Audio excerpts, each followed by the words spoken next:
as well as they did. So that gives you an example. And the reason I show it really is because, going back to what I said at the start, that most people seem to obsess about being able to influence the narrative. Whereas actually one of the things we found is that we were doing quite a lot of what we dubbed in the department smoke and mirrors.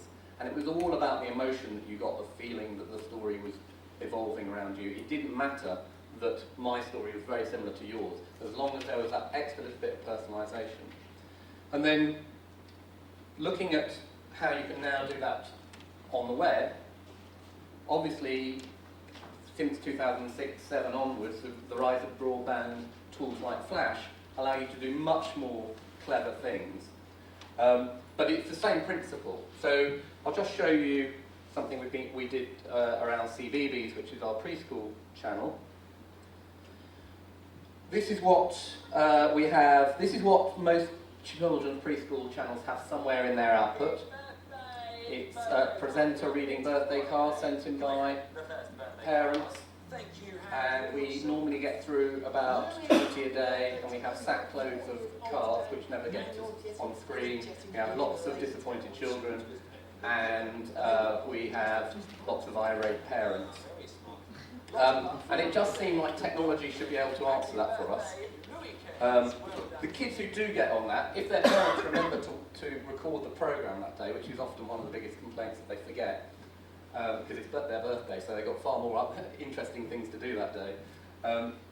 Those who do, so those kids who do see it have that fantastic moment of seeing themselves reflected on television. It's still a really important medium for them. But the vast majority of kids could never get that. So we created something. I'm sorry, this is a poor video taken off the web, but let's see. Maybe I can talk you through it. Could you up the volume a bit? Now, we get so many birthday cards delivered to us here at CB. So this is running on the website now. As many as we can.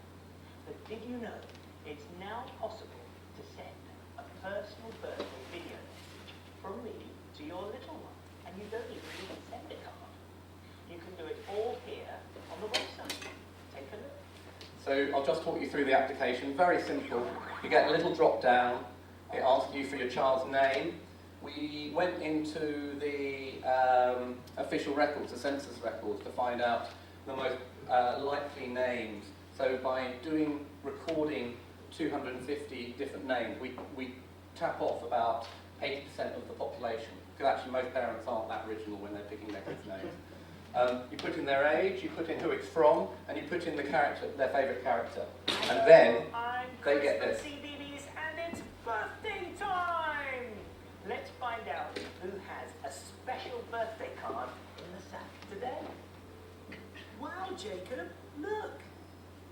It's your birthday. So this is all being rendered in Flash in real time from the assets, the things that parents shows, and the voice is coming from a bank of names.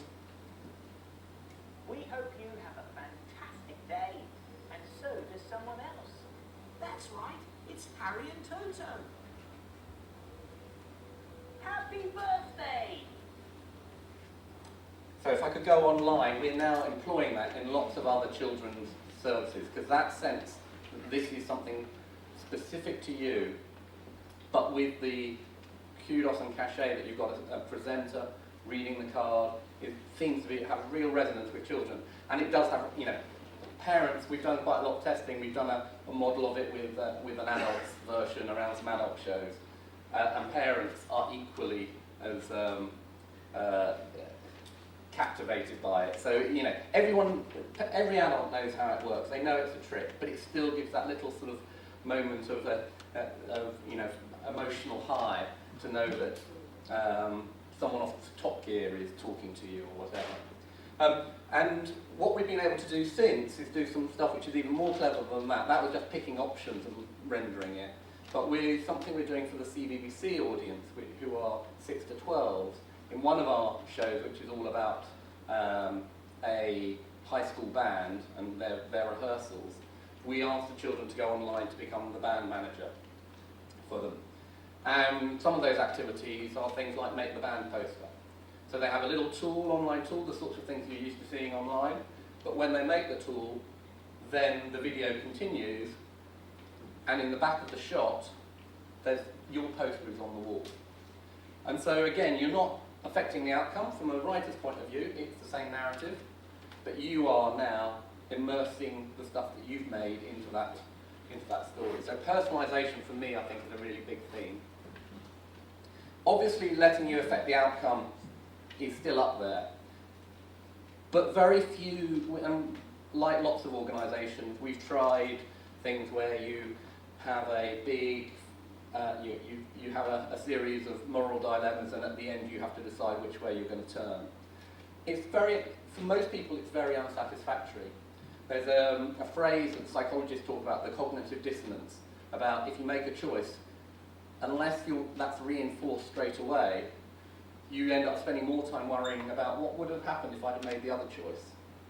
So it's not necessarily the most effective way of doing things, but what we've been playing around with is it's not so much about that branch, that choice right at the end of the show, but allowing people to take different routes through the content, and then the end of that interactive show reflects the journey you've taken.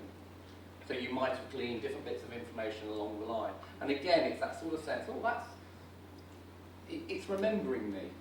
You know, so we're still playing on quite basic human interactions. Now, I don't think that that's particularly new to storytelling. Pre-Gutenberg Press, most storytelling was oral anyway, and most storytellers adapted to their audience. They went with the flow, and you might change the narrative because you knew you had, a bunch of soldiers in the room, and then you might change it if you had nurses in the room. You change the story accordingly. So we're quite used to that. It's only because we went into mass production that we've had to work out the definitive version. The technology now is catching up with us and allowing us to be able to do both. And so building these into our narratives is possible. The best example of that is something we did. I can't show you this one, but it was based around an ancient Rome story. It's essentially CSI meets Gladiator, I suppose. This character, we planted him in one of our primetime dramas around ancient Rome. He didn't have a speaking part. The whole point was we were going to build his role in an interactive episode which ran on the Red Button and on the web. We promptly killed him off in the first 5 seconds, so he's dead throughout this episode. I don't think he was so happy after that. But the journey is literally, you're in the room. So it's CSI, but rather than watching Grisham look through the evidence and being taken on Grisham's journey, you can control your way around the room. It's actually still quite primitive because it was literally 2 shots. You could choose the camera to go left, the camera to go right. They were timed exactly the same length, and then you had an option to look at his tunic or at the window. Timed to be exactly the same length again, and if you, depending on which route you went, you would pick up bits of information which at the end would ask you, so what do you think the cause of death was? Any route, and I think this is really important, again, it's sort of classic to storytelling, it's like Agatha Christie.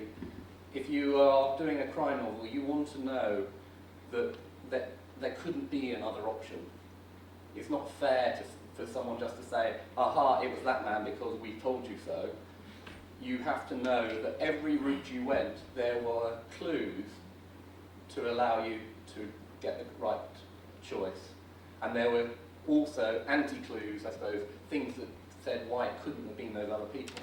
But depending on the route you went, you might have found something where it was more obvious and more overt than the other routes, which were very subtle.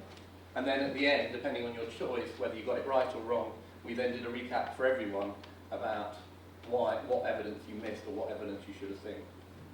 And that proved really, really popular. I have a theory, that's not new. Lots of people do this stuff on the web now.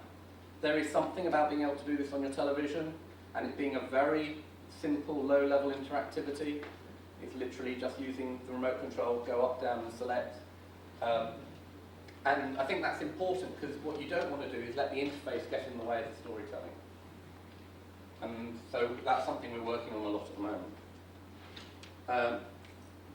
So another example sort of merges, blends the two there. It puts, allows, it's taking journeys. This one you'll have to crank up, sorry. This was an interactive poem that we did based on a series called Making Sound Happy.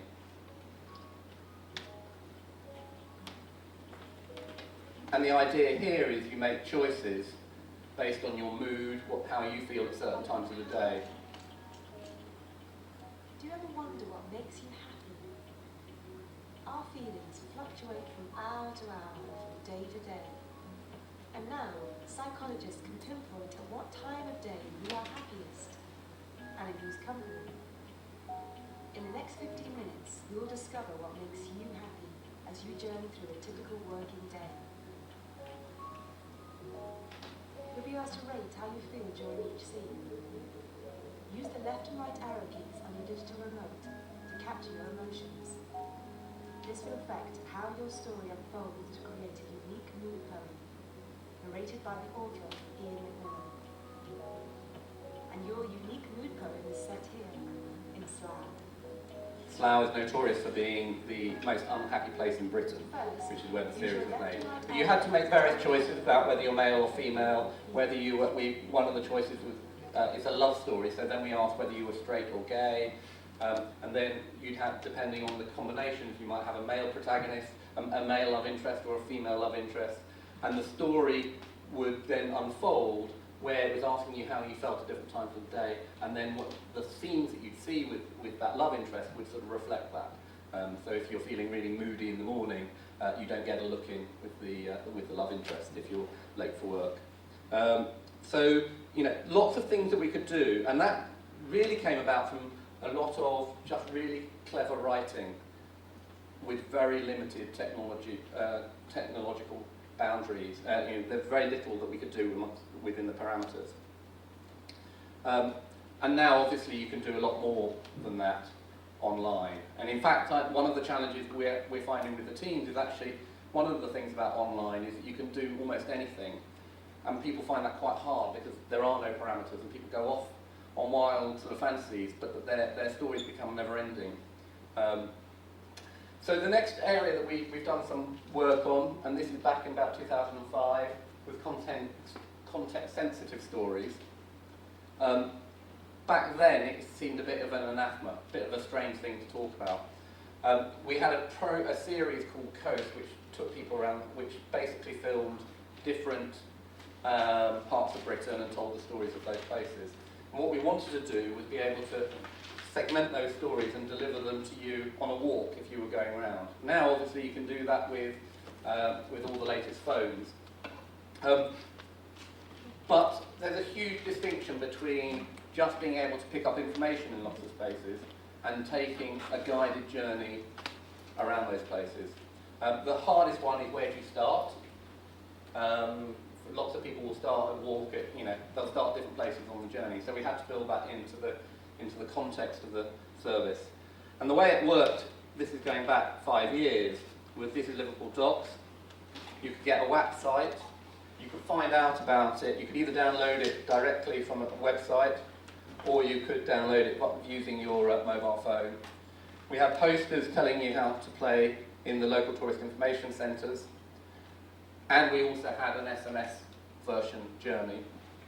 And what you were told to do was look out for these walk points. If you notice up there, slightly accentuated in Photoshop, that's the sign post that you had to look for. And when you went near there, that had what's called a QR code on it. These are becoming quite common now. And when you took a photograph of that, that would unlock the next bit of the video. And what we thought was it was all about video, but actually this is where we started blending different forms. Because mobile phones